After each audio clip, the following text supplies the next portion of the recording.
Hello, everyone. It's your realtor Katie, also known as your realtor for life. So today I'm going to give you my what I call my DRE. So if you have knowledge, or if you're actually in the real estate industry, you'll know that's a little play on word. So DRE for this purpose stands for Daily Real Estate Tip. DRE for those of us in the know stands for Department of Real Estate. So yeah, I'm just being weird. Anyway, I want to get on here today to talk about a safety checklist in your home. So again, does not matter. We're talking about wherever you live, whether that's in a home you bought, you're living with someone, you rent a room, you're renting an apartment, whatever it is. Sometimes we don't think about certain things that we need to check when it comes to our housing. So I'm going to give you a few things to check. So some of these are obvious and some are not so obvious. So again, it's just a reminder. So number one, the entrance to your home. And again, we're talking about safety. Make sure if you have steps that they're not cracked, that you can, you don't trip over them when you walk up. You know how sometimes the steps are like this narrow?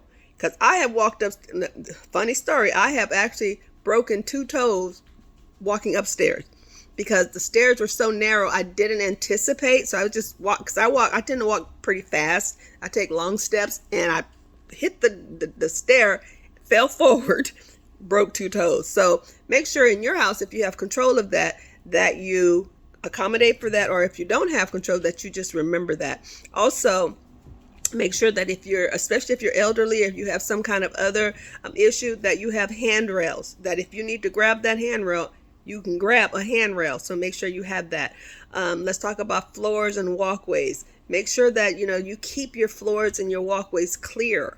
And that, if you have loose rugs, maybe you put some kind of tape, double-sided tape on them to tape it down, because let's say you get up in the middle of the night to answer the phone, get a midnight snack, go to the bathroom, and you need to make sure that these walkways are clear, or you're going to trip and fall. And so we're talking about safety, remember.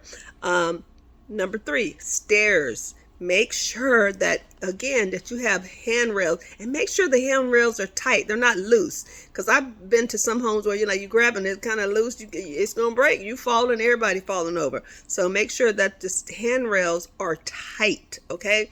And make sure if you have rugs on the stairs, which I cannot stand, by the way, because I'm always paranoid I'm going to slip.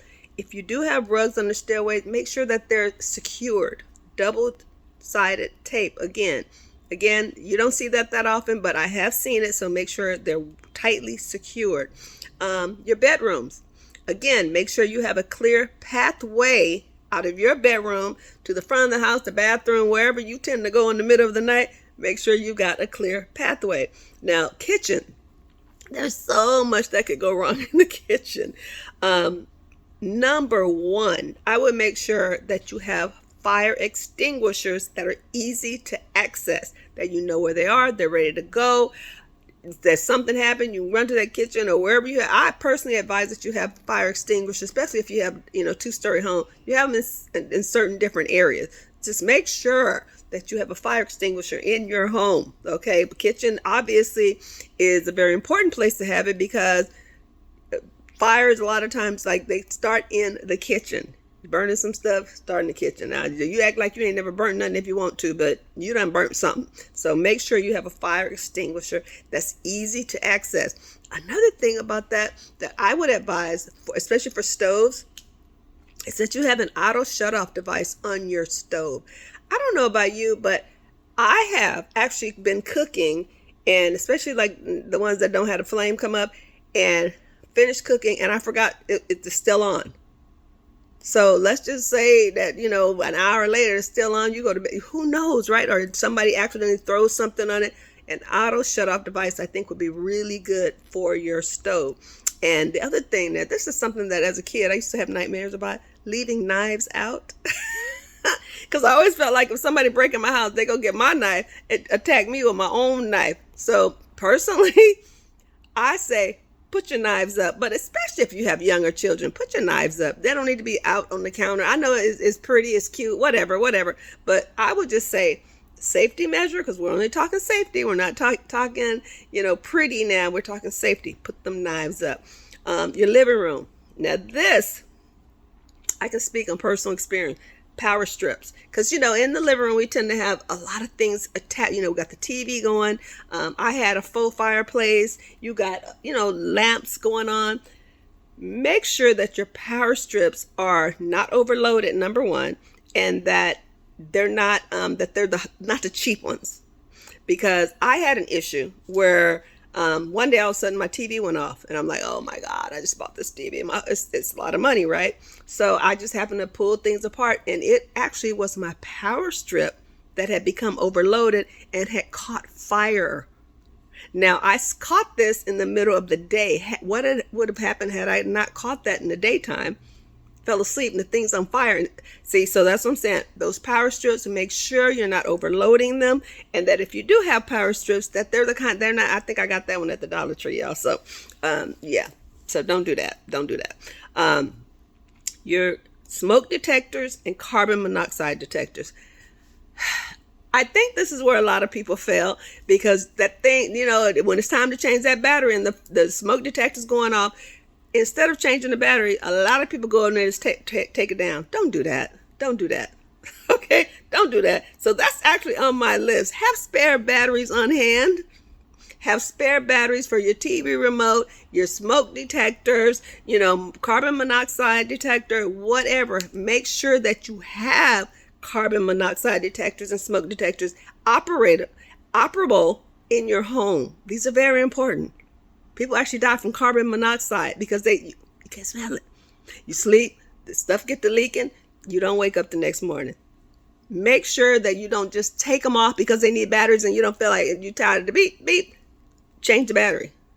As a matter of fact, I wouldn't even wait until you get the beep, beep. Change the battery, say, okay, you know what, I'm going to change the batteries every 3 months. Batteries don't cost that much. Change them batteries every 3 months, okay?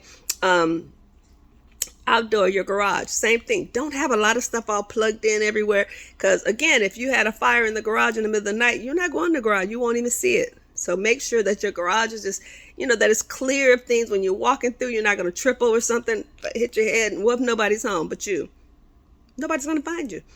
So make sure you don't have a cluttery garage. Another thing, put emergency info on your fridge, because you never know when something may happen. And if you have children, your children need to know who to call. If you don't have children and all of a sudden somebody realizes they haven't heard from you and they burst in, who they going to call? Put the emergency info on your fridge. And you know what? I have a wonderful magnet thingy that you can put on your fridge. So if you need that, message me and I will send you what I have, and I love it. I love it. You have all your emergency info on there. So yes, definitely do that. Last thing is very important. Again, if you live alone, you need to have something in place where there is someone or someone's that you reach out to, that reach out to you just on a regular basis. And you have some kind of agreement that says, look, if you ever reach out to me and I don't return your call or your text or whatever within X amount of time, whatever's normal for you, reach out again and make sure I'm okay. Because if you live alone and you don't have that agreement with someone, and I'm not trying to be like morbid or anything, but you literally could be in your house a week, 2, 3+ weeks, and no one would ever know that you fell down. You need help. You had a mild heart attack, and you could have, if only somebody had reached out a day early, it could have saved you. I know that sounds morbid, but it is so true. So as a person that lives alone, you need to have something in place that people know if they reach out to you and they haven't heard from you in however long, that's normal. For me personally, I tell people, if you reach out to me and I haven't called you back that same day, it's an issue. Reach out again. And then if I still don't reach out, wellness check.